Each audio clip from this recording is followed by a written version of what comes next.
ఆయన మాటలు చూస్తే ఆయన పొగరు మాటలు చూస్తుంటే నిజంగా పౌరుషం వేరు పొగరు వేరు. మా సీఎం గారేమో పౌరుషంతో బతుకుతాడు, ఈయనేమో పొగరుతో బూతులో మాట్లాడి గలీజ్గా మాట్లాడుతున్నాడు. ఎక్కడో చదివినా ఏదో ఉద్యోగం అంటాడు. మా సీఎం గారు అంటుండే అక్కడ పోయి ఇది అడిగిండి ఇది అడిగిండని. ఆ మాటలలో అదే కనబడుతుంది.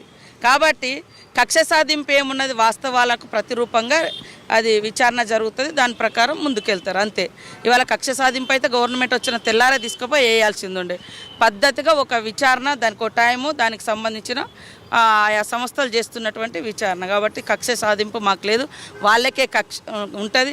కక్షలు కార్పుణ్యాలు ఎవరు మాట్లాడద్దు ఎవరు ఉండొద్దు అని అందరినీ తొక్కివేసి మేమేదో రాజ్యం వెళ్తాం అనుకుంటారు. కానీ అంతిమంగా ప్రజలే నిర్ణయితలు కాబట్టి అందరం ప్రజల అభిప్రాయానికి అనుగుణంగా పనిచేయాల్సింది.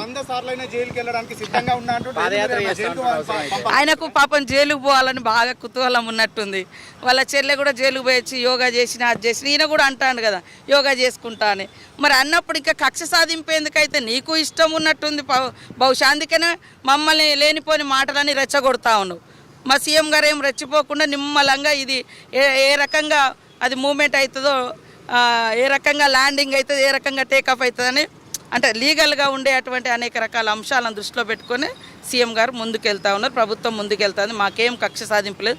వాళ్ళ దురాంకారాలు కాబట్టి మనకు తెలుసుగా, పల్లెలలో మనం ఒక ఏదైనా ఎదిరిస్తే వాళ్ళు మనసులో పెట్టుకొని ఎట్లా అహంకారంతో ప్రవర్తిస్తారు, అదే ఆయన పొగరుబోతు మాటలు అదే కథ ఉన్నది.